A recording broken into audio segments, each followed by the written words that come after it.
जब मैं मस्जिद में नमाज पढ़ने जाता हूँ तो मौलवी साहब कहते हैं कि जितने भी जानवर है, जितनी भी पक्षी है, वो सब हमारे लिए अल्लाह ने बनाया है, हम उसको काट के खा सकते हैं, कोई दिक्कत नहीं। जरा सोचिए, बचपन से हमें सिखाया जा रहा है कि जान मार के काट के खा जाओ। तो जरा सोचिए, जब जानवर तड़पता है उस पर हमें दया नहीं आ रहा है, तो क्या इंसान तड़पेगा तो हमें दया आएगा? नहीं आएगा। नमस्कार दोस्तों, अस्सलाम वालेकुम, सत श्री अकाल, जय मसीह की। भाइयों और बहनों, आज मैं वो सच बोलने जा रहा हूँ जिसे सुनकर शायद आपके घर का चूल्हा ठंडा पड़ जाए और आपकी रूह कांप जाए। हम अक्सर मस्जिदों और महफिल में सुनते हैं कि ये जानवर, ये पक्षी, ये सब अल्लाह ने हमारे लिए बनाया है, हम इनका दूध पिए, इन्हें काटे, इन्हें खाए और इन्हें गुलाम बनाकर रखे। लेकिन आज मैं आपसे वो सवाल पूछूंगा जो बड़े बड़े ज्ञानी भी टाल जाते हैं। क्या सच में अल्लाह इतना छोटा है कि उसने करोड़ों बेजुबान जानवर को सिर्फ आपके पेट के भूख मिटाने के लिए पैदा किया? क्या वो सिर्फ आपका मालिक है, उनका नहीं? आज मैं वो खौफनाक सच बताऊंगा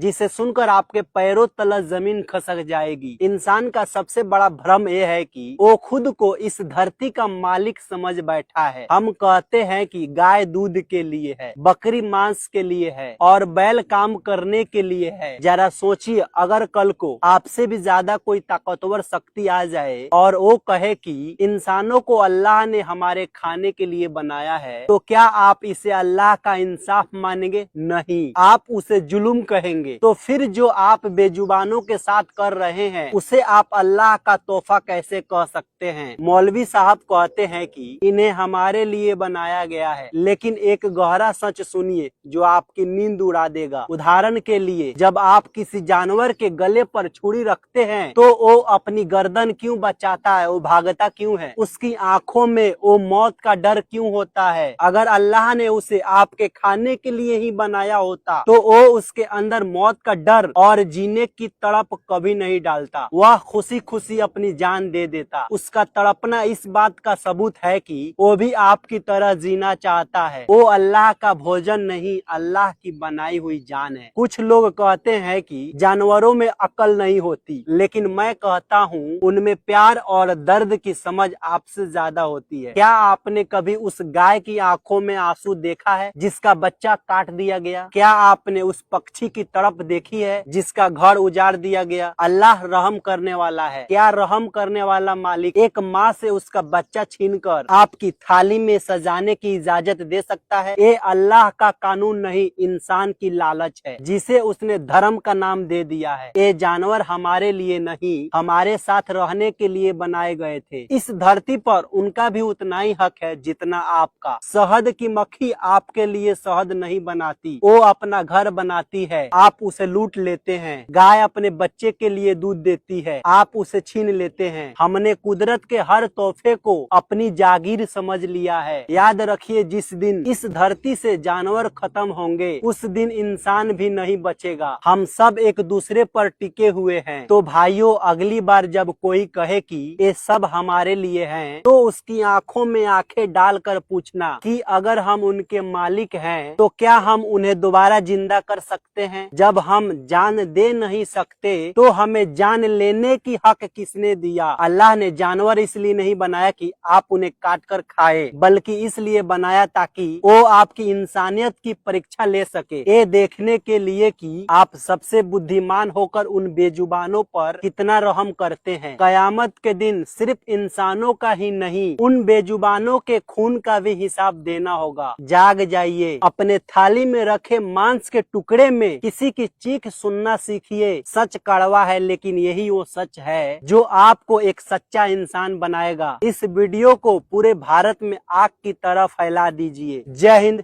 जय भारत।